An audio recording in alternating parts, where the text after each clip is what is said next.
আসসালামু আলাইকুম ওরহমতুল্লাহ। আজ আমরা জানব ইসলামের প্রথম খলিফা, মহান সাহাবী, নবীজির প্রিয়তম বন্ধু এবং ইসলামের ইতিহাসের এক উজ্জ্বল নক্ষত্র হজরত আবু বক্কর সিদ্দিক রাদিয়াল্লাহু আনহুর জীবন কাহিনী। মানব ইতিহাসে এমন কিছু মানুষ আছেন যাদের জীবন সত্য, ত্যাগ ও ঈমানের উজ্জ্বল উদাহরণ হয়ে আছে যুগের পর যুগ। হজরত আবু বক্কর রাদিয়াল্লাহু আনহু ছিলেন তেমনই একজন মহান ব্যক্তিত্ব। তিনি ছিলেন ইসলামের প্রথম প্রাপ্তবয়স্ক পুরুষ মুসলিম, রাসূলুল্লাহ সাল্লাল্লাহু আলাইহি ওয়াসাল্লামের সবচেয়ে ঘনিষ্ঠ সাহাবী এবং ইসলামী খিলাফতের প্রথম শাসক।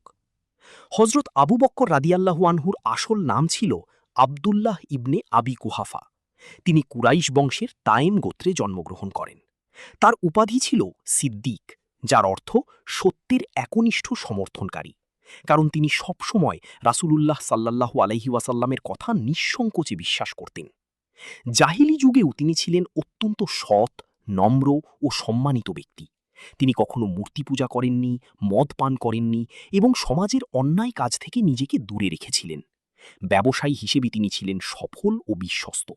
মক্কার মানুষ তাকে অত্যন্ত সম্মান করত।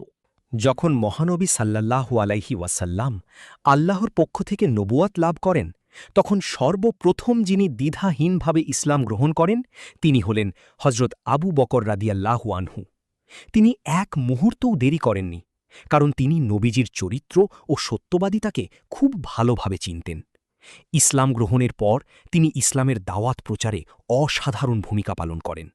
তার মাধ্যমে অনেক বিশিষ্ট সাহাবী ইসলাম গ্রহণ করেন, যেমন উসমান ইবনে আফফান, তালহা ইবনে উবাইদুল্লাহ, জুবাইর ইবনে আওয়াম এবং আব্দুর রহমান ইবনে আউফ। হজরত আবু বকর রাদিয়াল্লাহু আনহু নিজের সম্পদ ইসলামের জন্য অকাতরে ব্যয় করতেন। তিনি বহু নির্যাতিত দাসকে মুক্ত করেছিলেন। তাদের মধ্যে অন্যতম ছিলেন বিলাল ইবনে রাবাহ। যখন মুশরিকরা বিলাল রাদিয়াল্লাহু আনহুকে ভয়াবহ নির্যাতন করছিল, তখন আবু বকর রাদিয়াল্লাহু আনহু তাকে কিনে মুক্ত করে দেন। রাসূলুল্লাহ সাল্লাল্লাহু আলাইহি ওয়াসাল্লামের সঙ্গে তাঁর সম্পর্ক ছিল অত্যন্ত গভীর। মিরাজের ঘটনায় যখন অনেক মানুষ সন্দেহ প্রকাশ করেছিল, তখন হজরত আবু বকর রাদিয়াল্লাহু আনহু বিন্দুমাত্র দ্বিধা না করে তা বিশ্বাস করেন। তখন থেকেই তিনি সিদ্দিক উপাধিতে ভূষিত হন। মক্কা থেকে মদিনায় হিজরতের সময় রাসূলুল্লাহ সাল্লাল্লাহু আলাইহি ওয়াসাল্লামের সঙ্গী ছিলেন হজরত আবু বক্কর রাদিয়াল্লাহু আনহু। তারা দুজন সাউর গুহায় আশ্রয় নিয়েছিলেন। কুরআনে এই ঘটনার উল্লেখ রয়েছে। সেই কঠিন মুহূর্তে আবু বক্কর রাদিয়াল্লাহু আনহু নবীজির নিরাপত্তা নিয়ে উদ্বিগ্ন ছিলেন। কিন্তু রাসূলুল্লাহ সাল্লাল্লাহু আলাইহি ওয়াসাল্লাম বলেছিলেন, চিন্তা করো না, আল্লাহ আমাদের সঙ্গে আছেন। মদিনায় ইসলামী রাষ্ট্র প্রতিষ্ঠার পরও তিনি সর্বদা নবীজির পাশে ছিলেন। বদর, উহুদ, খন্দকসহ প্রায় সব গুরুত্বপূর্ণ যুদ্ধে অংশগ্রহণ করেন। তার সাহস, আনুগত্য ও ত্যাগ মুসলিমদের অনুপ্রাণিত করত। তাবুকের যুদ্ধে রাসূলুল্লাহ সাল্লাল্লাহু আলাইহি ওয়াসাল্লাম সাহাবীদের আল্লাহর পথে দান করতে আহ্বান জানান।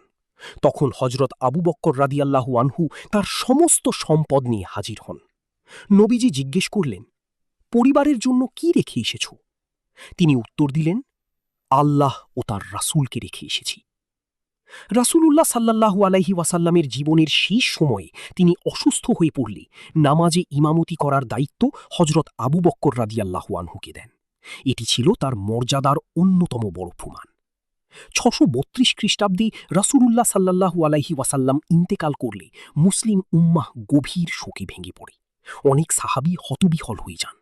তখন হজরত আবু বক্কর রাদিয়াল্লাহু আনহু দৃঢ় কণ্ঠে ঘোষণা করেন, যে মুহাম্মাদের ইবাদত করত সে জেনে রাখুক মুহাম্মাদ ইন্তেকাল করেছেন, আর যে আল্লাহর ইবাদত করে তিনি চিরঞ্জীব। এই বক্তব্য মুসলিমদের স্থিরতা ফিরিয়ে আনে। এরপর সাহাবীদের পরামর্শক্রমে তিনি ইসলামের প্রথম খলিফা নির্বাচিত হন। খেলাফতের দায়িত্ব গ্রহণের পর তিনি বলেন, আমি তোমাদের মধ্যে সর্বোত্তম নই, তবে আমাকে তোমাদের নেতা করা হয়েছে। আমি সঠিক কাজ করলে আমাকে সহযোগিতা করো, ভুল করলে সংশোধন করো। খলিফা হওয়ার পর তাঁর সামনে সবচেয়ে বড় চ্যালেঞ্জ ছিল আরবের বিদ্রোহ ও মিথ্যা নবীদের উত্থান। অনেক গোত্র জাকাত দিতে অস্বীকার করেছিল, কিন্তু হজরত আবু বকর রাদিয়াল্লাহু আনহু দৃঢ়তার সঙ্গে বলেন, যদি তারা রাসূলুল্লাহের সময় একটি উটের রশিও দিত আর এখন তা দিতে অস্বীকার করে, তবে আমি তাদের বিরুদ্ধে যুদ্ধ করব। তিনি সফলভাবে রিদ্দার যুদ্ধ পরিচালনা করেন এবং ইসলামী রাষ্ট্রকে রক্ষা করেন। তার সময়েই পবিত্র কুরআন সংরক্ষণের গুরুত্বপূর্ণ উদ্যোগ নেওয়া হয়। ইয়ামামার যুদ্ধে বহু হাফেজ শহীদ হওয়ার পর তিনি কুরআন একত্রে সংকলনের নির্দেশ দেন। যায়েদ ইবনে সাবিতের নেতৃত্বে কুরআন সংকলনের কাজ সম্পন্ন হয়।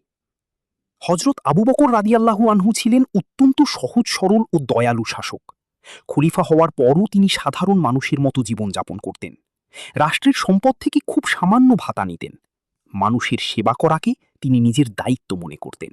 একবার এক বৃদ্ধা নারী বলেছিলেন, আবু বকর খলিফা হওয়ার পর হয়তো আর আমাদের খোঁজ নেবেন না, কিন্তু তিনি রাতের আধারে সেই বৃদ্ধার বাড়িতে গিয়ে কাজ করে আসতেন।